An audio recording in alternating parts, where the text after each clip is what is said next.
એક દિવસ હું તેને લઈને ભોળાનાથના મંદિરે ડુંગર ઉપર દર્શન કરવા માટે ગયો. મિત્રો, ડુંગર ખૂબ જ ઊંચો હતો. અમે બંને થાકી ગયા હતા. ધીમે ધીમે ચાલી રહ્યા હતા. ત્યારે અચાનક તેનો પગ લપસી ગયો અને તે પડવાની જ હતી. ત્યારે મેં તેનો હાથ પકડી લીધો. હાથ પકડતા જ તેના ગાલ લાલ થઈ ગયા અને દર્શન કરીને જ્યારે અમે પાછા ફરતા હતા ત્યારે અમારી બંને વચ્ચે એવું થયું જે જાણીને તમે પણ હેરાન થઈ જશો. તો મિત્રો, કહાની ખૂબ જ સુંદર છે. તો ચાલો પૂરેપૂરી કહાની સાંભળો. મિત્રો, શહેરની ભાગદોડ ભરી જિંદગીથી કંટાળીને થોડા દિવસો માટે હું મારા વતન નાનકડા ગામમાં આવ્યો હતો. હું એક સારી નોકરીમાં સ્થિર હતો, પણ ક્યાંક કંઈક ખૂટતું હતું. આ ગામ જ્યાં મારું બાળપણ વીત્યું હતું હંમેશા મને એક અલગ જ શાંતિ આપતું. અહીંના ડુંગરો, ખખ વહેતી નદી અને લીલાછમ ખેતરો મને મારા મોહ સાથે જોડી રાખતા. ગામમાં આવ્યા પછીના બીજા જ દિવસે સવારના પહોરમાં હું નજીકના શિવ મંદિરે દર્શન કરવા ગયો. મંદિર ડુંગરની તળેટીમાં હતું અને ત્યાં સુધી પહોંચવા માટે એક નાનકડો રસ્તો હતો. રસ્તામાં એક નાનકડી દુકાન હતી જ્યાં પૂંજાપાનો સામાન, ફૂલો અને સ્થાનિક વસ્તુઓ વેચાતી હતી. દુકાન ખુલ્લી હતી અને અંદર એક છોકરી બેઠી હતી. એનો ચહેરો હજી અસ્પષ્ટ હતો, પણ એની સાદગી મને સ્પર્શી ગઈ. મેં પૂંજાપાનો સામાન લીધો અને મંદિરમાં ગયો. દર્શન કરીને પાછી ફરતી વખતે હું ફરી એ દુકાન પાસે ઊભો રહ્યો. શું જોઈએ છે? એણે ધીમા અવાજે પૂછ્યું. મેં એની સામે જોયું. એકદમ સરળ સુતરાઉ સાડીમાં સજ્જ, વાવની લાંબી ચોટલી અને કપાળ પર નાનકડી ચાંદલો. એની આંખોમાં એક અનોખી નિર્દોષતા હતી અને ચહેરા પર એક મીઠું સ્મિત. મને ક્ષણભર માટે તો જાણે સમય થંભી ગયો હોય એવું લાગ્યું. બસ એમ જ, અહીંની હવા બહુ સરસ છે, મેં કહ્યું. અને મને થયું કે હું કેટલો અજીબ લાગતો હોઈશ. એ સહેજ હસી અને તેના ગાલ પર એક નાનકડી ખંજન પડી. હા, સવારનો સમય અહીંયા બહુ શાંત હોય છે. મેં એની દુકાન પર નજર ફેરવી. હાથ બનાવટની કેટલીક વસ્તુઓ, માટીના રમકડા અને નાના છોડ પણ હતા.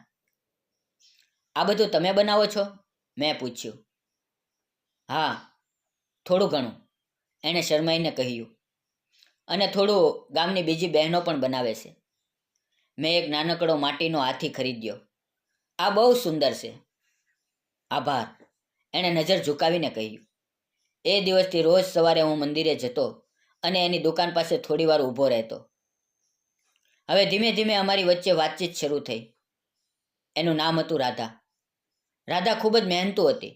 સવારથી સાંજ સુધી એ દુકાન સંભાળતી, ઘરના કામમાં મદદ કરતી અને નવરાશના સમયે નવી નવી વસ્તુઓ બનાવતી. એની વાતોમાં ગામડાની સાદગી અને સંસ્કાર છલકાતા હતા. એની આંખોમાં એક અલગ જ ચમક હતી, જે એના નાજુક સ્વભાવ છતાં એની અંદર છુપાયેલી મજબૂતી દર્શાવતી હતી. હું જ્યારે પણ એની દુકાન પર જતો ત્યારે એની નજર પહેલાં શરમાઈ જતી, પછી ધીમેથી ઊંચી થતી અને એક ક્ષણ માટે મારી આંખો સાથે ટકરાતી. એ નાનકડી નજરોનો સ્પર્શ મારા હૃદયને એક અજીબ અનુભૂતિ કરાવતો. અમે ક્યારેક ગામની વાતો કરતા, ક્યારેક કુદરત વિશે અને ક્યારેક તો બસ ચૂપચાપ એકબીજા સામે બેસી રહેતા. મિત્રો, એની સાદગી, એની મહેનત અને એનો નિખાલસ સ્વભાવ મને વધુ ને વધુ આકર્ષિત કરતો ગયો. એક દિવસ સાંજે હું ડુંગર પર ફરવા ગયો હતો. ત્યારે મેં રાધાને ત્યાંથી પસાર થતી જોઈ. એના હાથમાં એક ટોપલી હતી જેમાં જંગલમાંથી લાવેલા કેટલાક ફૂલો અને પાંદડા હતા. ક્યાં જાશો રાધા? મેં પૂછ્યું. મંદિરે દીવો કરવા અને પછી ઘરે, એણે કહ્યું. આ ફૂલો ભગવાનને ચડાવવા માટે છે. હું પણ મંદિરે જ જાઉં છું, મેં કહ્યું. ચાલો સાથે જઈએ. અમે બંને ચૂપચાપ પગદંડી પર ચાલવા લાગ્યા. ડુંગર પરથી દેખાતા સૂર્યાસ્તનું દ્રશ્ય અદ્ભુત હતું. લાલ નારંગી રંગોથી આખું આકાશ રંગાઈ ગયું હતું. અચાનક એનો પગ એક પથ્થર સાથે ભટકાયો અને એ લપસી પડી. મેં તરત જ એનો હાથ પકડી લીધો. એનો નાજુક હાથ મારા હાથમાં આવતા જ મને એક વીજળીનો આંચકો લાગ્યો. એના ગાલ શરમથી લાલ ગુમ થઈ ગયા. તમે ઠીક છો ને? મેં ચિંતાથી પૂછ્યું. હા હા, હું ઠીક છું, એણે ધીમા અવાજે કહ્યું, અને તરત જ પોતાનો હાથ પાછો ખેંચી લીધો. પણ એ ક્ષણ, એ સ્પર્શ, એ શરમ, એ બધું મારા હૃદયમાં કાયમ માટે અંકિત થઈ ગયું. એ દિવસ પછી અમારા સંબંધોમાં એક નવી ઊંડાઈ આવી. અમે એકબીજાને વધુ સમજવા લાગ્યા. હું એને ક્યારેક મારા શહેરની વાતો કરતો, મારી નોકરી વિશે કહેતો, અને એ ધ્યાનથી સાંભળતી.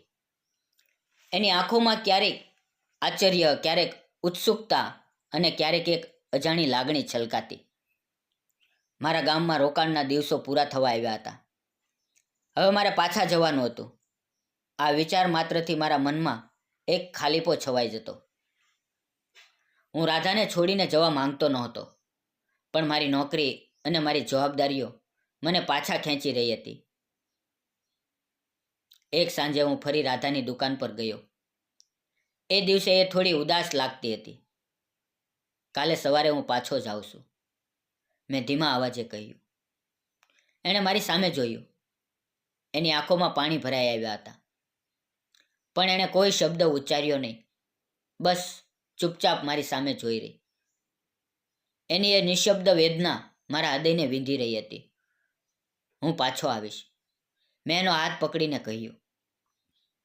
આ વખતે તેણે પોતાનો હાથ પાછો ન ખેંચ્યો. એનો હાથ મારા હાથમાં નરમ અને ગરમ લાગતો હતો. હું જલ્દી પાછો આવીશ, રાધા. એણે ધીમેથી માથું હલાવ્યું.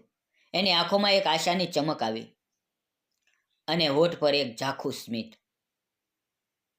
હું શહેરમાં પાછો ફર્યો પછી પણ રાધા મારા મનમાંથી ક્યારેય દૂર ન થઈ. એનો ચહેરો, એની વાતો, એનો સ્પર્શ, બધું જ મારી સાથે હતું. હું રોજ એને ફોન કરતો, પણ ગામડામાં નેટવર્કની સમસ્યા હતી, એટલે અમારી વાતો બહુ ઓછી થતી. હું બેચેન રહેવા લાગ્યો. મને સમજાઈ ગયું હતું કે રાધા વગર મારી જિંદગી અધૂરી છે. મારી નોકરી, મારું શહેર, કંઈ પણ મને ખુશી આપી શકતું નહોતું. મેં મારા પરિવાર સાથે વાત કરી. શરૂઆતમાં તેમને થોડી ચિંતા થઈ કે ગામડાની છોકરી શહેરના વાતાવરણમાં કેવી રીતે અનુકૂળ થશે, પણ મેં તેમને રાધાની સાદગી, સંસ્કારિતા અને મહેનત વિશે સમજાવ્યું. મારા પિતાજી, જે પોતે ગામડાના હતા, તેઓ સમજી ગયા. 1 મહિના પછી હું ફરી ગામડે ગયો.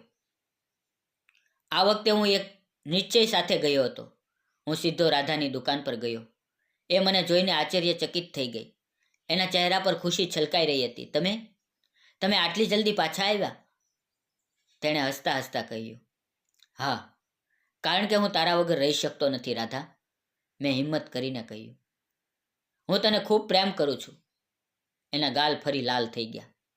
એણે નજર ઝુકાવી લીધી. હું પણ, એણે ધીમા અવાજે કહ્યું. હું તારી સાથે લગ્ન કરવા માંગુ છું, રાધા. રાધા, શું તું મારી જીવન સંગની બનીશ? મેં એનો હાથ પકડીને પૂછ્યું. એણે ધીમેથી માથું ઊંચું કર્યું. એની આંખોમાં ખુશીના આંસુ હતા. એણે કાપતા અવાજે કહ્યું. હા, હા, હું તૈયાર છું. અમારા બંનેના પરિવારો મળ્યા.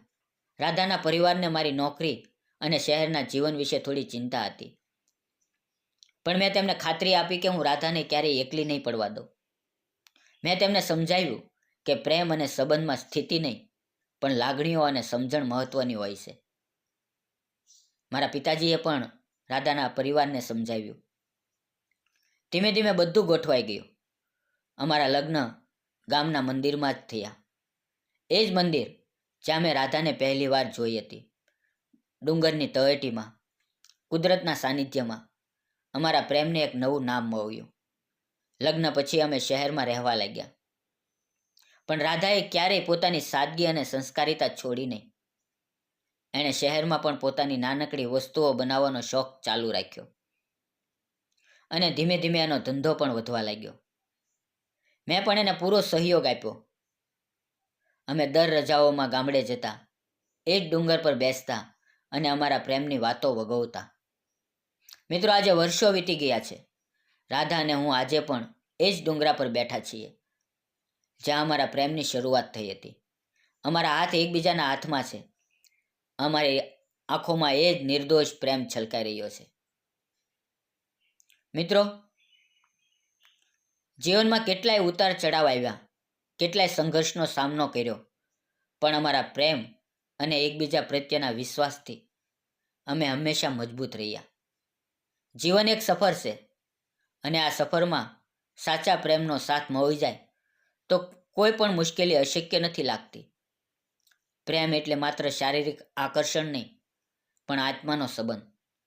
એકબીજાની ભાવનાઓને સમજવી, એકબીજાને સહયોગ આપવો અને હંમેશા એકબીજાને આધાર બનવું. રાધાએ મને શીખવ્યું કે સાચી ખુશી મોટા શહેરોની ચમકદમકમાં નહીં, પણ સંબંધોની સાદગી અને હૃદયની પવિત્રતામાં હોય છે. જીવનમાં પૈસા અને પદ મહત્વના છે, પણ પ્રેમ અને પરિવાર, એની વગર આ બધું અધૂરું છે. આ ડુંગર, આ ગામ, આ કુદરત, આ બધું જ અમારા પ્રેમનું સાક્ષી છે અને હંમેશા રહેશે. જીવનનો સાચો અર્થ સંબંધમાં, લાગણીઓમાં અને એકબીજાના સહકારમાં જ છુપાયેલો છે. આ જ જીવનનો સુંદર સંદેશ છે. તો મિત્રો, તમને વાર્તા કેવી લાગી? જો સારી લાગી હોય તો પ્લીઝ એક કોમેન્ટ, લાઈક અને સબસ્ક્રાઈબ. બસ આટલું જ. ધન્યવાદ મિત્રો.